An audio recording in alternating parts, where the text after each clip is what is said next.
Verse 435. The world as we understand it exists not. Pluralities of things rise from the mind, being seen externally. Body, property and abode are manifested to us as of the Alayavijnana.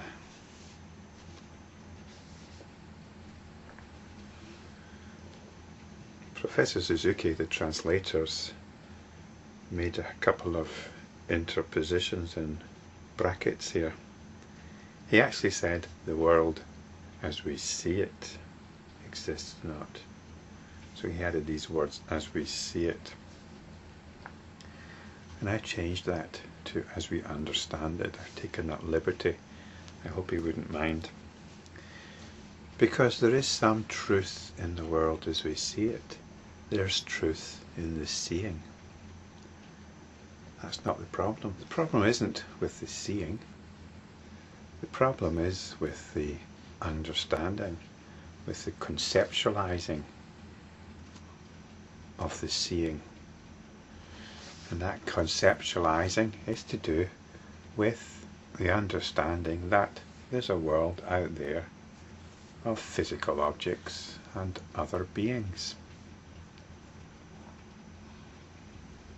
That's the understanding. It's the understanding which most of us have. And the Lankavatara Sutra tells us such a world exists not. This might seem quite baffling, quite outrageous even. But every night you disappear into several worlds called your dreams, in which you're walking around, there are external beings, external objects. It seems very physical. But you can see it's a creation of mind. It exists not.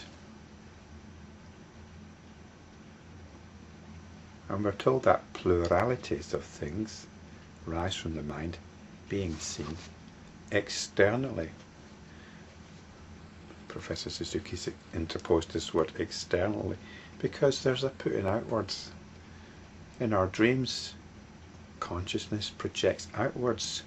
It's like it's experiencing itself, but it's doing so in a supposedly external way. This is how consciousness works.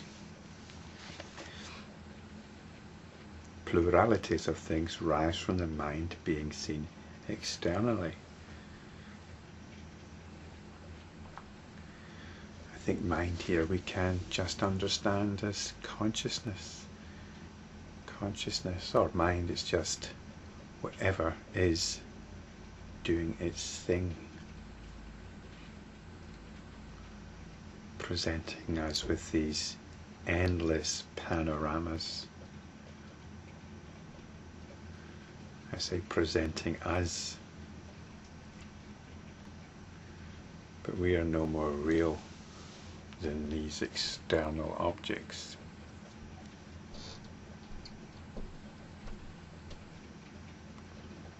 Or at least the understanding of who we are is no more real. I'll maybe come back to that, but let's go on to the next phrase. Body, property and abode are manifested to us as of the Alayavijnana. So we've got these two terms, mind and Alayavijnana. But let's come back to body, property and abode. These are what engage us.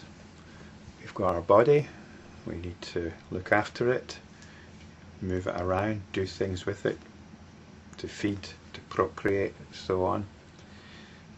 Property are the things that we regard as extensions of the body, things that we need to shore it up. And abode is home, it's comforts. Property could also relate to our employment, the means by which we feather our property, the means by which we feather our nest, accumulate more property, accumulate more security.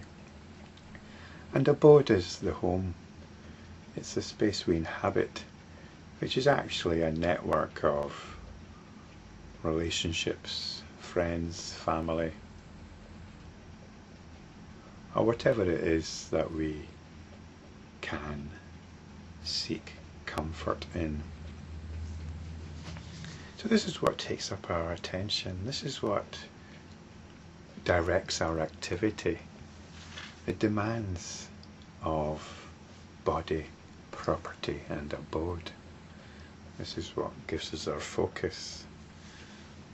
So even though we realize that everything is of the nature of a dream, there is still activity that we engage with, that we get on with.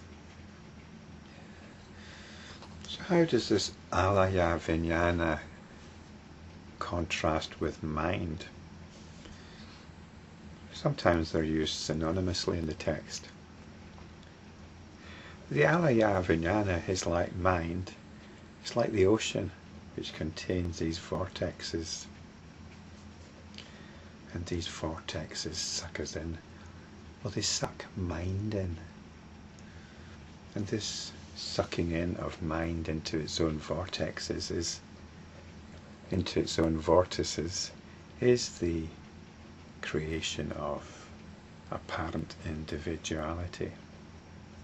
So a vortex might be this particular set of circumstances which we call body, property and abode. As spiritual practitioners, though, we step back from this, or perhaps we've got to claw ourselves back from this and come back to the realization of mind once again. Mind is this essential awareness, the awareness that's hearing this. And hopefully in hearing this, you're not thinking about me, you're not thinking about Guru Gillis and where Guru Gillis is coming from, but you're allowing your attention to be directed back to your awareness, the awareness that's hearing this. And it's not just that, you're coming back to your own sense of being. You're not, at this point, hopefully, feeling compelled to put your attention out onto an external world.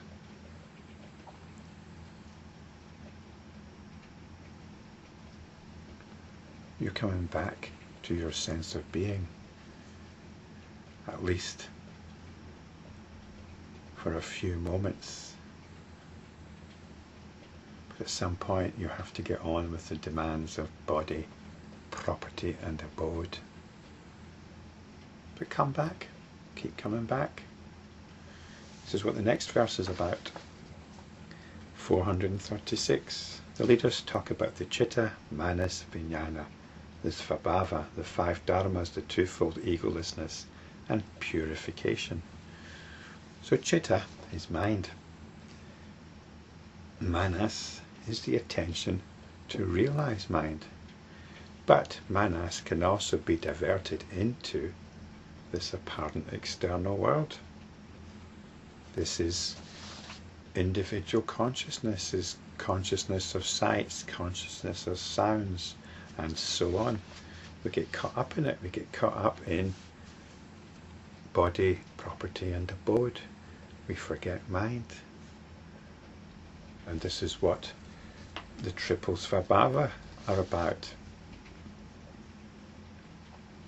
We get caught up in the dynamic of me here and the world out there, and how I'm going to make the most of it in worldly terms. That's 2 of the Svabhavas. The third one, though, is the possibility of coming back to realization of mind. This is spelled out also in the 5 Dharmas. It's looking at the 2 Svabhavas in more detail. how we discriminate objects, how we take them as reality. But the 5 Dharmas, and I've given videos over to all these topics already, the 5 Dharmas also direct us to suchness. Suchness is that sense of being. And we realize the twofold egolessness, that the world actually does not have any individual substance, that I do not have any individual substance. This is purification. So the leaders talk about this. They lead us from how things arise, how we get caught into, we get caught up in delusion, and then we have the teaching to lead us back to the purity of suchness.